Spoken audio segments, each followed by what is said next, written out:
Hello friends, welcome to my YouTube channel Kartik exam home. देखिए, जैसा कि आप सभी को पता है कि एसएससी एमटीएस 2022 का रिजल्ट अभी हाल ही में आना है। तो अभी एसएससी एमटीएस 2022 की वैकेंसी की अपडेट क्या कहते हैं एसएससी की तरफ से जारी की गई है। उसमें जो वैकेंसीज जो क्या कहते हैं एसएससी की तरफ से निकाली गई थी एसएससी एमटीएस की और हवलदार की, वो फिर से रिवाइज हुई हैं, फिर से अपडेट हुई हैं। तो कितनी वैकेंसीज बढ़ी हैं ये जान लेते हैं। इसके बाद हम लोग जानेंगे कि आपका जो एसएससी एमटीएस का रिजल्ट है वो कब तक आएगा। जो ऑफिशियल इन्फॉर्मेशन है, ऑफिशियल इन्फॉर्मेशन के आधार पर मैं सारी अपडेट आपको दूंगा, वैकेंसी अपडेट की भी और आपके रिजल्ट की भी। तो वीडियो में बने रहिएगा, आपको सारी चीज़ें क्लियर हो जाएंगी। अगर आप 2022 एसएससी एमटीएस के कैंडिडेट हैं तो आप इस वीडियो को आप जरूर देखें। तो चलिए शुरू करते हैं। देखिए एसएससी एमटीएस की तरफ से क्या कहते हैं अभी आपके पास एक क्या कहते हैं एक नोटिफिकेशन जारी किया गया एसएससी की तरफ से। तो आप इस सीधा नोटिफिकेशन में मैं चलता हूँ और नोटिफिकेशन देखिए। आप ऑफिशियल वेबसाइट पर जाएंगे, एसएससी एमटीएस की आपकी स्क्रीन पर भी आ रहा होगा। मैं थोड़ा साइड हट जाता हूँ, आपकी स्क्रीन पर भी आ रहा होगा, ठीक है। तो उसमें पहला ही नंबर पर देखिए जहाँ पर लिखा हुआ है 11 अक्टूबर 2023 लेटेस्ट न्यूज़ में देखिए जाके, उसमें लिखा हुआ है final vacancies of multitasking non technical staff and havildar CBIC और सीबीएन एग्जामिनेशन 2022। 11/10/2022 को आपका ये जो नोटिस है वो जारी किया गया है। इसके बाद क्या कहते हैं आप इसके अंदर जाएंगे, जब इसको आप खोलेंगे तो आप इसकी स्क्रीन पर एक और इमेज बन के आ रही होगी। मैं सारी चीज़ें आपको बताऊंगा, आप बस क्या कहते हैं देखते रहिएगा। शुरू से देखिए, जो पहली लिस्ट है, जो पहली लिस्ट बन के आई ये 18 से 25 वालों के लिए है। जो 18 से 25 साल के बीच के कैंडिडेट हैं उनके लिए यह लिस्ट है। तो आप लोग पहले देखिए, तो इसमें जितनी वैकेंसीज अपडेट हुई हैं, क्या कौन कौन सी वैकेंसी हैं वो आपको क्या कहते हैं स्क्रीन पर आपकी आ रही होंगी। देखिए यहाँ पर एनडब्ल्यूआर में जो पंजाब की वैकेंसीज कितनी हुई हैं, जनरल कितनी है, ओबीसी कितनी है, एससी कितनी है, ऐसे ईडब्ल्यूज कितनी है, ऐसे टोटल 277 वैकेंसीज हैं। बाकी भी डिटेल दी गई है। उसी प्रकार से जम्मू कश्मीर में कितनी है, चंडीगढ़ में कितनी है, हिमाचल प्रदेश में, हरियाणा में, यूटी ऑफ लद्दाख में जितनी वैकेंसी हैं वो भी अपडेट है। फिर एनआर की इसी तरीके से एनआर स्टेट में, एनआर के अंदर जितने के स्टेट आते हैं जैसे कि दिल्ली, राजस्थान, उत्तराखंड, उसकी वैकेंसीज हैं। सीआर के अंदर उत्तर प्रदेश, बिहार आते हैं, उसकी वैकेंसीज हैं। तो सारी वैकेंसी अपडेट होकर आई होंगी। इसके बाद मैं दूसरे पेज पर चलता हूँ, दूसरा पेज भी है। दूसरे पेज में देखिए उसी प्रकार से 18 से 25 वालों की भी बात हो रही है, आपकी स्क्रीन पर आ रहा होगा लगातार 18 के, ठीक है। इसके बाद एमपीआर वाले ऊपर देखिए, मध्य प्रदेश और छत्तीसगढ़ इसमें आते हैं।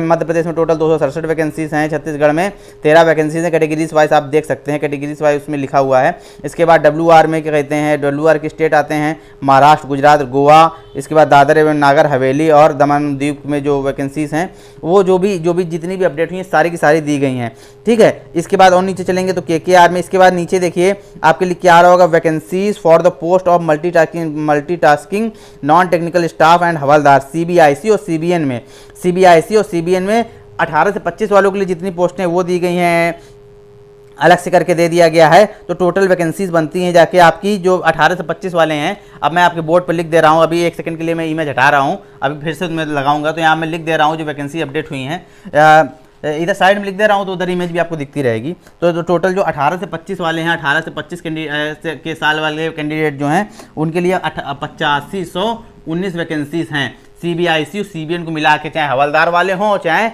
एमटीएस वाले हों, सब मिला के इतनी वैकेंसीज हैं, ठीक है ना। अभी क्या कहते हैं इसके बाद जो 18 से 27 वाले हैं उनकी बात कर लेता हूं मैं। 18 से 27 वाले की देखिए इमेज आपकी स्क्रीन पर आ गई होगी, 18 से 27 वालों की इमेज इसी में उसी प्रकार से जैसे 18 से 25 वाले में था उसी प्रकार से 18 से 27 वालों को दिया गया है। एनडब्ल्यूआर के जो स्टेट हैं पंजाब, जम्मू कश्मीर, उसमें सारी पोस्टें दी गई हैं आपको। एनआर वाले स्टेट में सारी पोस्टें दी गई। सीआर के स्टेट में जितनी पोस्टें हैं 18 से 27 वालों की, 18 से 27 साल वालों की मल्टीटास्किंग स्टाफ एमटीएस की और हवलदार वाली पोस्टें दी गई हैं।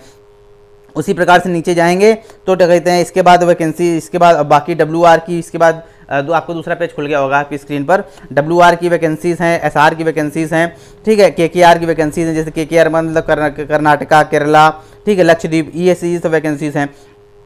इसके बाद उसी प्रकार से सीबीआईसी और सीबीएन की पोस्ट दी गई हैं जो 18 से 27 वाले हैं। 18 से 27 वाले की कितनी पोस्टें हैं, टोटल कितनी पोस्टें निकली हैं, 2740 पोस्टें हैं। 18 से 27 वालों की टोटल कितनी पोस्टें हैं, 2740 पोस्टें हैं, 2740। तो यहाँ देखिए आप क्या कहते हैं सबसे नीचे जाएंगे, अब आपकी स्क्रीन में बड़ी सी इमेज आ रही होगी, ठीक है। उसमें साफ साफ थोड़ा ज़्यादा दिख रहा होगा। तो इसमें साफ साफ लिखा हुआ है एमटीएस एज ग्रुप 18 से 25 में है आपकी 8519 वैकेंसी, ठीक है। और एमटीएस एज ग्रुप 18 से 27 में आपकी 2740 वैकेंसी। हवलदार इन सीबीआईसी, हवलदार आपकी उसमें लिखा होगा, अब मैं इसमें भी लिख दे रहा हूँ, हवलदार इन सीबीआईसी, इसमें आपकी सीबीआईसी में कितनी पोस्ट टोटल है 529। तो उस प्रकार से आपकी वैकेंसीज कितनी बनती हैं जाके 11,788 वैकेंसी बनती हैं जाके। टोटल जो इस साल की वैकेंसी है 2022 की 11,788 वैकेंसीज हैं। ठीक है, यह एसएससी की तरफ से अपडेट आ चुकी है, यही एसएससी की तरफ से नई अपडेट आई हुई है। 11,788 वैकेंसी पर आपकी ये भर्ती होनी है। अब बात कर लेते हैं देखिए रिजल्ट की। देखिए मैंने आपसे पहले भी जब इसका वीडियो बनाया था एसएससी एमटीएस का, तो मैंने आपको बताया था कि जो आपका रिजल्ट है वो अक्टूबर माह में आएगा, 15-16 अक्टूबर के आसपास।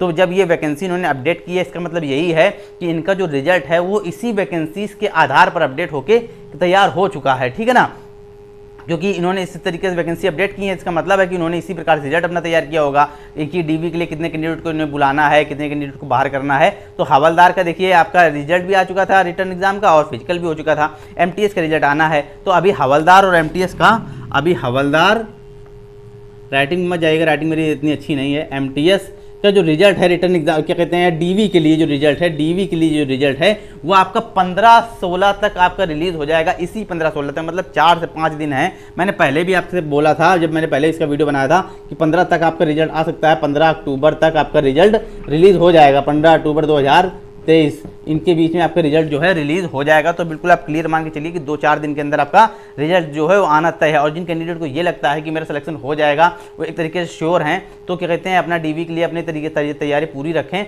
अच्छा, एक चीज़ मैं और बता दूं, एक चीज़ बताना भूल रहा था, जो 18 से 25 वाले कैंडिडेट हैं उनको वो ये ना सोचें कि मैं सिर्फ इन्हीं वैकेंसीज में एग्री करता हूँ, इन्हीं वैकेंसीज में सिलेक्शन होगा, मैं इसके अंतर्गत नहीं आता हूँ। ऐसी बात नहीं है। आप 18 से 25 में है तो पूरे आप इसमें उसके लिए पूरे 11,788 वैकेंसीज के लिए एलिजिबल हैं।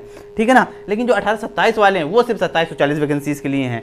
ठीक है, कहने का मतलब ये है जिनकी 25 साल से ऊपर इनकी उम्र हो चुकी है, 25 साल से 27 साल के बीच में जिनकी उम्र रही थी जब उन्होंने फॉर्म डाला था, तो वो सिर्फ 2740 वैकेंसीज के लिए हैं। बाकी जो 25 साल से कम वाले थे, 25 साल या 25 साल से कम वाले थे जब उन्होंने फॉर्म डाला था, तो वो पूरे 11,788 वैकेंसीज के लिए एलिजिबल हैं। तो ये मत सोचें कि मुझे क्या कहते हैं मौका मिलेगा कि नहीं मिलेगा, बिल्कुल आपको मौका मिलेगा। तो बिल्कुल आपने देखिए जिस तरीके से आपने एग्जाम दिया होगा, क्या कहते हैं आपका रिटर्न जो आपका अभी रिजल्ट का आप इंतजार कर रहे होंगे, बिल्कुल आप श्योर रहिए, वैकेंसी अच्छी खासी अपडेट हुई है, आपका सिलेक्शन जरूर इसमें होगा। एक चीज़ और है, वो कैंडिडेट और सुन लें जिनका कहते हैं हवलदार में, जिन्होंने हवलदार और एमटीएस को दोनों डाला था, उनका हवलदार में सिलेक्शन नहीं हुआ था। यानी कि मतलब वो हवलदार क्या उन्होंने रिटर्न क्लियर नहीं किया था, तो उनको ये लगता होगा कि मैं एमटीएस में भी बाहर हो जाऊंगा। तो ऐसा नहीं है। देखिए जब क्या कहते हैं रिजल्ट आता है तो अपने आधार पर रिजल्ट अपडेट किया जाता है। ठीक है ना, तो उस समय जरूरी नहीं है कि क्या कहते हैं हवलदार में रिटर्न एग्जाम कितनी मेरिट गई हो उससे ज़्यादा ही एमटीएस की मेरिट जाए, ऐसा बिल्कुल नहीं है। उससे कम भी जा सकती है एमटीएस की मेरिट। जो आप मान के चलिए जो हवलदार में इनका सिलेक्शन नहीं हुआ था रिटर्न एग्जाम में, वो ये ना सोचें कि उनका एमटीएस में भी नहीं होगा, उनका बिल्कुल हो सकता है। अगर उनका मतलब एक तरीके से उनका नहीं हो तो अलग की बात है, लेकिन उनका हो जरूर सकता है, क्योंकि वैकेंसी की जो कट ऑफ है, जो एमटीएस की कट ऑफ है, वो हवलदार के रिटर्न एग्जाम से कम रह सकती है, ऐसा पूरा अनुमान है। ठीक है, तो सारी चीज़ें लगभग आपको समझ में आ गई होंगी। जो एसएससी की एमटीएस की तरफ से जो नोटिस जारी किया गया है, तो मैं सारी चीज़ें इस वीडियो में क्लियर कर दी हैं। बाकी जब रिजल्ट जारी होगा तो किस प्रकार से रिजल्ट जारी हुआ है, क्या आपकी कट ऑफ रही है, किस प्रकार से आपको डीवी देना है, तो मैं जब इससे ही रिजल्ट जारी होगा मैं तुरंत उसके लिए अलग से वीडियो बना दूंगा और सारी चीज़ें मैं उसमें क्लियर कर दूंगा। किस प्रकार से आप डीवी की तैयारी करें, किस प्रकार से आप जो नोटिफिकेशन में पीछे जो फॉर्म होते हैं डीवी के लिए तैयारी करने के लिए भरने पड़ते हैं, वो पूरी चीज़ें मैं आपको बता दूंगा, सारी चीज़ें क्लियर कर दूंगा, तो सारी चीज़ें आपको क्लियर हो जाएंगी। फिलहाल आज की वीडियो में इतना ही था। मुझे यही बताना था कि एसएससी एमटीएस की तरफ से क्या नोटिस जारी हुआ है, किस तरीके से वैकेंसी अपडेट की गई हैं, क्या रिजल्ट कब तक जारी होगा। तो मैंने लगभग सारी न्यूज़ आपको दे दी है। फिर भी अगर कोई कन्फ्यूजन हो तो आप कमेंट सेक्शन में बता दीजिएगा, मैं कमेंट में उसका आंसर दे दूंगा। अगर मुझे लगेगा कि आपका सवाल इतना जेन्युइन है कि मुझे अलग से उसके लिए वीडियो बनाना चाहिए, तो मैं उसके लिए अलग से वीडियो भी बना दूंगा। फिलहाल आज की वीडियो में इतना ही। वीडियो अच्छी लगी हो तो वीडियो को लाइक कीजिएगा, चैनल को सब्सक्राइब नहीं किया है तो प्लीज़ सब्सक्राइब भी जरूर कर लीजिएगा।